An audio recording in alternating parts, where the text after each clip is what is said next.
Hi everyone, आज के lecture में हम ऑप्टिक्स से क्वेश्चन सॉल्व करेंगे। क्वेश्चन सॉल्व करने से पहले हम कुछ बेसिक टर्म्स के बारे में डिस्कस करेंगे। आपके पास मान लीजिए बेटा, जैसे कोई बीकर है या फिर वाटर फिल्ड कंटेनर है और वाटर फिल्ड कंटेनर के अंदर आपने किसी ऑब्जेक्ट को रखा हुआ है।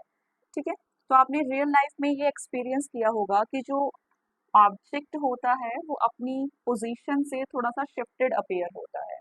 अब ऐसा क्यों होता है? ये रिफ्रैक्शन की वजह से होता है, क्योंकि लाइट रेज जो हैं वो एक मीडियम से दूसरे मीडियम में एंटर हो रही है। जैसे मान लीजिए यहाँ पे लाइट रे इस पॉइंट पर इंसिडेंट हो रही है। ठीक है, यहाँ पे एंगल ऑफ इंसिडेंस आपके पास आए हैं। अब लाइट रे डेंसर टू रेयर जा रही है, इसीलिए लाइट रेज जो होंगी वो away from the normal bend हो जाएंगी। ये आपके पास नॉर्मल है और हमें पता है कि लाइट रेज जब भी डेंसर टू रेयर जाती हैं तो light rays will bend away from the normal, और जो आपकी लाइट रेज होंगी वो इस तरह से नॉर्मल से दूर बेंड हो जाएंगी। और ये है एंगल ऑफ रिफ्रैक्शन आर। ठीक है, जो लाइट रेज इस तरह से सीधी फॉल कर रही होंगी वो अनडेविएटली पास होंगी, क्योंकि एंगल ऑफ इंसिडेंस जीरो है, यानी कि एंगल ऑफ रिफ्रैक्शन भी आपका जीरो रहने वाला है। मान लीजिए इस पॉइंट से हम ऑब्जर्व कर रहे हैं, तो इस पॉइंट पर हमें इस कॉइन की जो पोजीशन होगी वो यहाँ पर अपीयर होगी।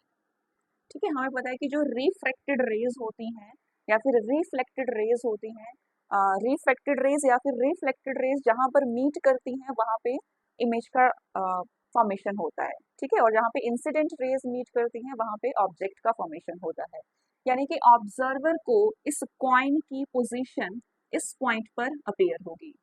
ठीक है, अब देखो बच्चे, अगर मान लीजिए म्यू है refractive index of the medium और ये है एक्चुअल डेप्थ, ये कॉइन की एक्चुअल डेप्थ है, और जबकि ये कॉइन की अपेरेंट डेप्थ है, अपेरेंट डेप्थ। ठीक है, अब देखो यहाँ पे जो refractive index of the medium है ये होता है actual depth divided by apparent depth के इक्वल। ये फॉर्मूला है और इसी फॉर्मूले का यूज हम अपने क्वेश्चन में करने वाले हैं। ठीक है, refractive index of the medium is equals to actual depth of the object divided by apparent depth of the object. ठीक है, अब देखो आपके पास क्वेश्चन में है an air bubble in a glass slab mu is equals to 1.5 is 5 centimetre deep when viewed from one face and 2 centimeter deep when viewed from the opposite face. The thickness of the slab is। आपके पास इस तरह से glass slab given है। ठीक है, जब हमने first face से एक बबल को देखा तो मान लीजिए यहाँ पे बबल है। ठीक है, फर्स्ट फेस से जब हमने बबल को देखा तो हमें ऐसा लगा कि बबल जो है वो 5 सेंटीमीटर पर सिचुएटेड है। ठीक है, तो ये है अपेरेंट पोजीशन, अपेरेंट पोजीशन या फिर अपेरेंट डेप्थ। ठीक, अब जब हमने दूसरे सरफेस से देखा, जब हमने सेकंड सरफेस से देखा तो हमें इस बबल की अपेरेंट डेप्थ अपीयर हुई 2 सेंटीमीटर। ठीक है, 2 सेंटीमीटर पर हमें लगा कि ये बबल प्रेजेंट है, तो 2 सेंटीमीटर क्या हुई, अगेन अपेरेंट पोजीशन, राइट। और इस स्लैब का रिफ्रैक्टिव इंडेक्स आपके पास 1.5 के इक्वल दे रखा है। ठीक, आपसे पूछी है कि इस स्लैब की थिकनेस क्या होगी, इस पूरी स्लैब की थिकनेस क्या होगी। मान लीजिए बेटा, इस बबल की जो एक्चुअल पोजीशन है वो R1 के इक्वल है, या फिर X1 आप मान सकते हो कि R1 जो है इस बबल की एक्चुअल पोजीशन है, लेकिन हमें इस फेज से अपेरेंट पोजीशन 5 सेंटीमीटर अपीयर हो रही है। ठीक है, जबकि दूसरे फेज से मान लीजिए R2 है actual position of the bubble, जबकि यहाँ से देखने पर हमें अपेरेंट पोजीशन इसकी 2 सेंटीमीटर के इक्वल अपीयर हो रही है। ठीक है, हमसे उस पूरी स्लैब की थिकनेस पूछी गई है, तो अब इसकी जरूरत मुझे नहीं है तो इसे मैं हटा सकती हूँ।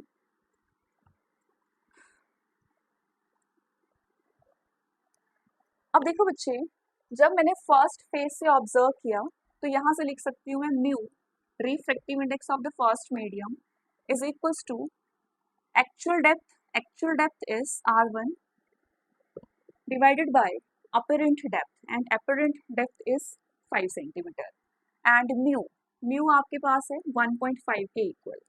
सो R1 is equals to 1.5 into 5, so R1 आपके पास हो जाएगा 7.5 के इक्वल। ठीक है, 7.5 सेंटीमीटर की वैल्यू आ गई R1 की। अब देखो बच्चे, जब मैंने सेकंड फेस से ऑब्जर्व किया, ठीक है, सेकंड फेस से जब मैंने ऑब्जर्व किया तो सेकंड फेस से R2 है एक्चुअल डेप्थ की वैल्यू, जबकि 2 सेंटीमीटर है अपेरेंट पोजीशन की वैल्यू। तो इस इक्वेशन में हम वैल्यू पुट करेंगे mu, that is 1.5 actual depth आपके पास R2 के इक्वल है, अपेरेंट डेप्थ आपके पास 2 के इक्वल है। सो R2 हो जाएगा 1.5 इंटू 2 के equal, that means 3 centimetre R2 की वैल्यू है। ठीक है, तो हमने R1 एंड R2 की वैल्यू फाइंड आउट कर ली है फॉर्मूले से। अब हमसे टोटल डेप्थ की वैल्यू पूछी है। इस पूरे ग्लास स्लैब की थिकनेस क्या होगी? So thickness of the glass slab, thickness of the slab which is R1 plus R2, R1 plus R2. R1 is 7.5 and R2 is 3, which is 10.5 centimetre. 10.5 centimetre, यानी कि option B is correct. ठीक है, thank you.